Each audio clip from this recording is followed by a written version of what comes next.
Hi everyone, welcome back to my channel. Today we'll be talking about social justice in the public education system. In the past several weeks, there's been a huge shift in our country. Lots of protests, changes in policy, and overall just shedding light on systemic racism in our country. While recent events have been focusing on police brutality and the disproportionate number of Black lives that have been taken, there are also other issues that are hugely impacted by systemic racism like education, housing, public health, and employment, just to name a few. Today we'll be specifically talking about the public education system, and I had the honor of having many different perspectives on the questions that I'll be asking today, including graduate students, school psychologists, practitioners, and teachers. So we'll get started with the first question. How has your school or the education system promoted social justice, diversity, and equity? So I'm lucky enough to work in a very diverse school. The cultural and racial diversity within the school is a good representation of the larger community that we're a part of, which is not always the case. We do multicultural nights in our school. We provide free English classes to the parents of ESOL students. And in general, our administration is very supportive of embracing different cultures and sharing different cultures with each other and learning from each other, which I think is great. As a county, we are required to do diversity and inclusion trainings, which is a really good start, I think. And as current events in this country have shown us, they're a good starting point to where we need to be. And I think I am lucky to work for a pretty progressive school system in that way. So I have noticed a big improvement and increase in the frequency and depth of conversations related to race, equity, and diversity. I'd say these have increased dramatically since my early years in the early 2000s versus now. I think there are a lot more conversations happening, especially regarding equity. I think racial conversations have not been as significant and direct related to race, and I have been out of school for about 2 years, so those might be changing. I think the conversations have been often around poverty, and as we know, there's a lot of intersection in terms of socioeconomic and racial factors, and I'm not sure that was tackled as head-on as it might need to be. And, generally I would say that there's been improvement and there has been an increase in these conversations, but there's more growth to be had. So as a school psychologist with Loudoun County Public Schools, we have promoted social justice, diversity, and equity in a few ways. We have some strategic initiatives countywide to diversify our licensed staff, so having more teachers, counselors, administrators that reflect the diversity of our students. Socially just practices are evident in a number of departments. I'll speak for my department, Diagnostic and Prevention Services. We are always very mindful of how we assess students for disability, so using methods and assessments that are more culturally fair to students from differing backgrounds.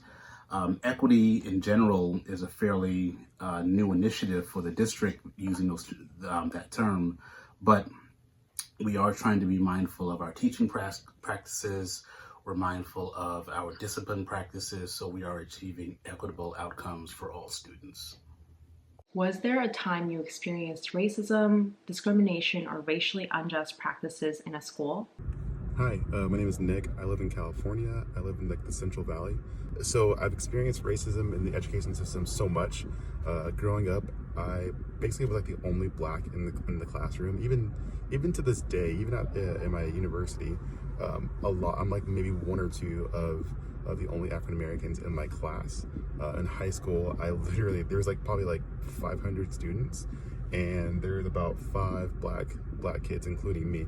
So I've definitely experienced racism in the education system. I've definitely experienced racism with beyond my peers, beyond my high school teachers, especially when Obama was in office. I definitely experienced a lot of hate, a lot of racism in that regard. So as a teacher, I can't say that I have experienced racial injustice against me. However, based on my skin complexion, based on my last name by marriage, most people when they meet me do not assume that I am Mexican. They don't realize that I'm a first-generation American, or that I'm a native Spanish speaker, or that I identify as Latina and Hispanic. So I do have white privilege, and that has protected me, I guess, from comments and experiences that I'm sure I would experience otherwise. I know that being a student in the same school system with just a different last name, with my maiden name of Martinez, I did experience microaggressions regularly or the insensitive comments from teachers that I no longer experience just because of the added protection, I guess you could say, of my American sounding last name. So as a white woman, I have not experienced racism myself, but I have observed it in individuals and in systems. I think most educators are really there for the children, but I think our systems need improvement in terms of racial justice, some more than others. I've observed systems that allow for Black children to be more consistently and more harshly disciplined.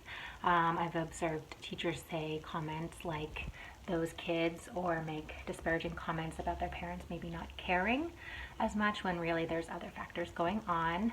I've observed disproportionality in special education, and I have observed some overtly racist comments that by a very small percentage of educators that probably weren't checked as directly as it needed to be done. Do you think the current level of activism for the Black Lives Matter movement is sustainable? Yes, I think that the current level of activism in the Black Lives Matter movement is very sustainable. The thing about the Black Lives Matter movement is that it acknowledges the issues that Black people face, not only when dealing with police. It also addresses those issues with housing, those issues with education, within beauty and influence, media and arts, fashion, academia, and so many more areas. People within the Black Lives Matter movement belong to those areas and use their spaces and their positions to hold organizations, companies, groups accountable and address those issues within those areas. And so with that, there's a wider hand at what we can address. And that is why it is sustainable, because we're not just addressing one issue in one area. In terms of the Black Lives Matter movement in the city that I live in, California, it's actually very, very conservative. Like, honestly, probably one of the most conservative counties in all of California, which is crazy. And yeah, there's a lot of pushback with the Black Lives Matter movement. There isn't currently a Black Lives Matter chapter in the city I live in. I'm actually one of the people, one of the organizers to start a chapter in the city. So I think the movement is great. I love it. I think that 2020 would be the year that a lot of the African American people, including myself, we say enough, right? We say it's time to hold people accountable. It's time to hold people accountable for their actions, for the things they say, for the things they believe, that don't go against, that go against the things that we value as Americans, we value as people, and as a human rights issue. So regarding Black Lives Matter, I think emotions might simmer down and headlines might slow down, but I do think that the current events in this country and our administration, and put together with what happened to George Floyd being all over social media, has really created an environment where more people are just energized and ready to put it all on the line. More people, I think, than ever before are willing to do what it takes to see some kind of social change through. There's more people, taking a strong stance. There's companies taking strong stances for Black Lives Matter. Less people are being silent and indifferent about race issues, and I do think that this energy in our current environment will lead to some kind of tangible difference. I'm hopeful that this moment and this movement can have some sustained change. The biggest difference I've noticed is the active and vocal engagement of my white friends and colleagues. I think collectively we are now finally seeing that this is an issue that requires the white community to be active allies rather than passive supporters. I know that this is not a new conversation, but I think it's being heard differently, and so for that I'm hopeful. What lasting change do you want to see in your school or the education system? So, as mostly anyone who works in the field of education is aware, there are evident disparities when it comes to education based on student race. I think I echo most teachers when I say that I just want a more equitable experience for all students across the board. I want to see more diverse schools that represent, the larger communities. I think the question is, what can we do now to see that this happens in the future? I think a part of it is also realizing that schools are only one piece of the puzzle, and while we have racial injustices happening on a larger scale in our communities, in our country, that it will be very difficult to achieve racial equity within our schools. In terms of like change in the school system, I really want to see a change in the way that we approach mental health, in the way that we approach talking about the history of our country. I think it's important. I think it starts really, really young with children. I think in terms of like racism, I think racism is taught. I think the way we look at how this country was founded, it's very romanticized. It's very, I think back to the way that I was taught about Christopher Columbus and about the president, the first presidents and all that jazz. And I really kind of feel like it's a little bit skewed. It's shown in a way that's comfortable. It's shown in a way, it's taught in a way that is very convenient, very majority culture. And I think that like we're doing in 2020, we're starting to kind of erase those things. We're trying to remove the Confederate flag. We're trying to do all these things. So as far as lasting change that I would want to see in schools and school systems, even beyond the current political climate, would be that we are sustaining equitable outcomes by really infusing socially just practices into all that we do.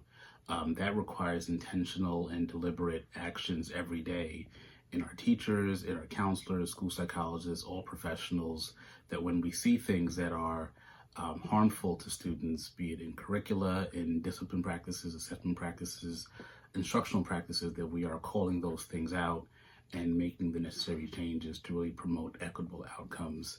Ideally, or I guess as a long-term goal, we would not have disproportionate outcomes by disability status, by race, ethnicity, for any outcome, for SOL pass rates or success in advanced placement courses, discipline, but all of those would be more evenly distributed across all groups because our practices provide the appropriate access and opportunity to successful outcomes for all students.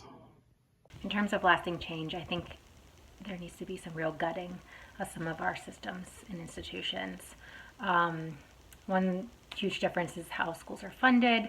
When a big portion of the funding comes from local property taxes, that really is inequitable, and just it's really hard to dig out of that. Social justice needs to be the forefront of all conversations related to education and children. And one thing I'm really passionate about is reading as a right, and that there is a huge abundance of great research out there related to how to teach children to read, and this is not distributed or being received by all schools and teachers. And children need to learn how to read in the early years, and that can help to address some of the lasting issues that we have in the upper grades, where it becomes a snowball effect. A lasting change that I would like to see in education is the continued use and promotion of social justice as we strive to address, enhance, and challenge access to gifted programs, family engagement, social and emotional learning, and discipline practices. And that's a wrap. Thank you guys for watching, and a huge thank you to those that took part in this video. I would love to hear your thoughts in the comments below answering any of these questions. Make sure to follow community guidelines and be respectful in the comments. And I will see you guys next time. Bye.